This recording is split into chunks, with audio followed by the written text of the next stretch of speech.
안녕하세요. 까누투자입니다. 오늘은 지수 추종 투자 시작하기, 지수 추종 시작하는 분들이 보면 좋을 영상을 제작해봤습니다. 영상 순서는 대표적인 지수 추종인 S&P 500, 나스닥 100을 비교해 볼 거고요. 거치시가 적립식 비교, 매도 시기도 한번 알아보고 마지막으로 투자 마음가짐까지 준비해봤습니다. S&P 500과 나스닥 100 대표적인 지수 추종입니다. 종목 구성을 보면 상위 10종목이 비슷하게 형성되어 있습니다. 특징이라면 상위 S&P 500보다 나스닥 100이 상위 10종목 비중이 큰 걸 알 수 있습니다. S&P 500은 미국 우량주 500개 종목, 나스닥 100은 미국 나스닥 거래소에 상장된 100종목, 사실 나스닥 100종목도 우량주 100종목입니다. 그래서 종목이 겹치는 것도 있고 편하게 생각해서 미국 잘 나가는 기업 500개 기업이 S&P 500, 미국 잘 나가는 기업 100개 나스닥 100. 물론 편입 조건이 S&P 500은 최근 4분기 순이익 흑자라는 조건 때문에 더욱더 건실한 주식이 많으며 나스닥 100 같은 경우 단순 시총순으로 편입되기에 변동성이 조금 더 크겠죠. 최근 20년 수익률을 보면 S&P 500은 연 8.35%, 나스닥 100은 연 10.32%, 최근 10년 수익률을 보면 S&P 500은 연 15.05%, 나스닥 100은 연 20.98%, 물론 과거는 미래의 수익을 보장하지 않습니다만은 20년을 아름답게 우상향했습니다. S&P 500과 나스닥 100을 살 수 있는 곳은 크게 국내 주식 계좌와 해외 주식 계좌를 이용해서 할 수 있습니다. 세금 부과 방식이 다르니까 서로 장단점이 있습니다. 소득에만 15.6%를 부과되는 국내 계좌가 있고 매년 250만원 공제 후 22% 세금이 부과되는 해외 계좌, 그리고 개인연금은 국내 계좌로만 가능합니다.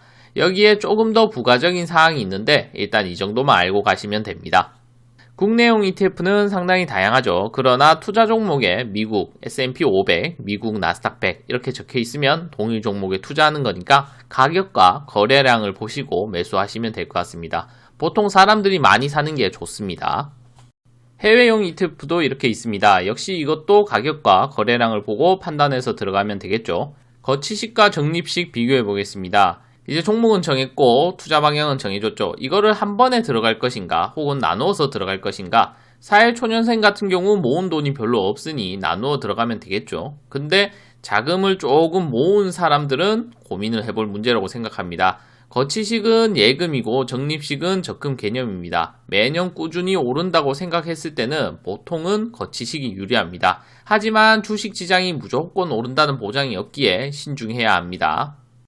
5년 주기로 잘라서 거치식 한 방에 6,000, 적립식은 매달 100, 5년 투자해서 6,000으로 투자 수익률을 비교해봤습니다. 2000년에서 2004년까지 거치식은 최종 금액 5,319, 수익률은 마이너스 11.36%, 적립식은 7,285, 수익률은 21.4%, 2005년에서 2009년까지 거치식은 최종 금액 6,118, 수익률은 마이너스 1.95%, 적립식은 7,285, 수익률은 21.4%, 2010년에서 2014년까지 거치식은 최종 금액 12,250, 수익률은 104.13%, 적립식은 9,652, 수익률 60.84%, 2015년에서 2019년까지 거치식은 최종 금액 1,372, 수익률 72.85%, 적립식은 8,827, 수익률은 47.09%.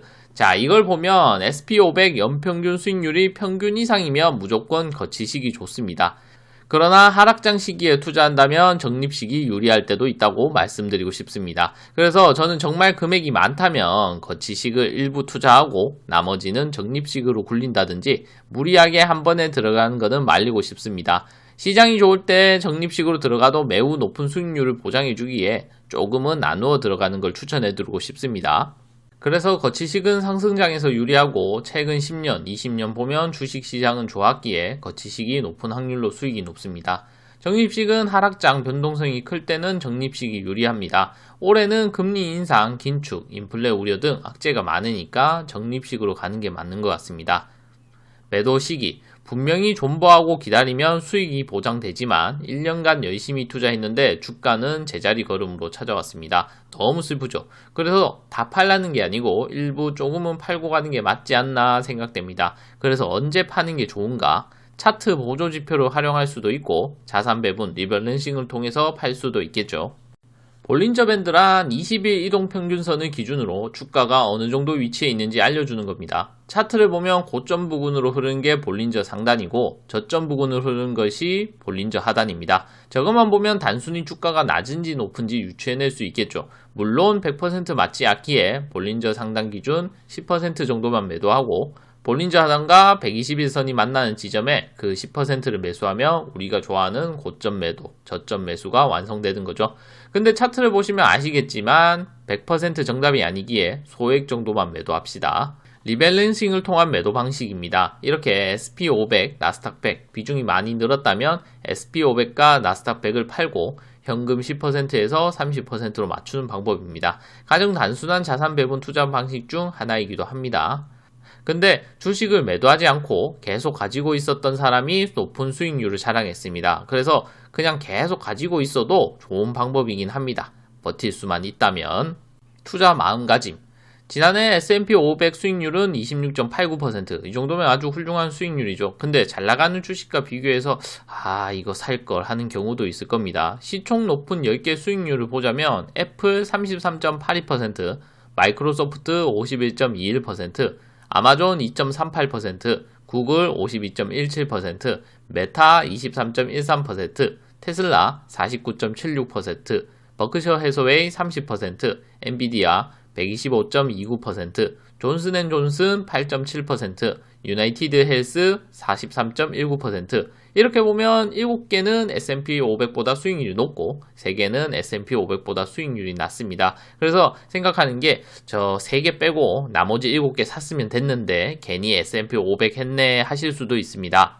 시장지수를 하면 사실 대박을 노릴 수 없습니다. 시장 평균을 가져가는 전략이기 때문에 그래서 포모 증후군이 세게 오실 수 있습니다. 마치 그 주식을 사지 않아서 손해본 느낌이 든 거죠. 사실 투자를 안 했으니 수익은 플러스 0인데 손해본 느낌이 들기도 하고 분명히 내가 SP500에 투자해서 20% 이상 수익을 냈는데도 테슬라, 엔비디아 주식을 못 산 거에 소가리를 한다는 겁니다. 전혀 그럴 필요가 없는데 말이죠. 근데 정작 우리의 수익률은 어떻습니까? 국내장은 그렇게 좋지 않기에 이해는 한다만 해외장도 수익률이 개차반이죠. SP500에 투자해서 평균 수익률을 달성한 것은 아주 잘한 행동인 거죠.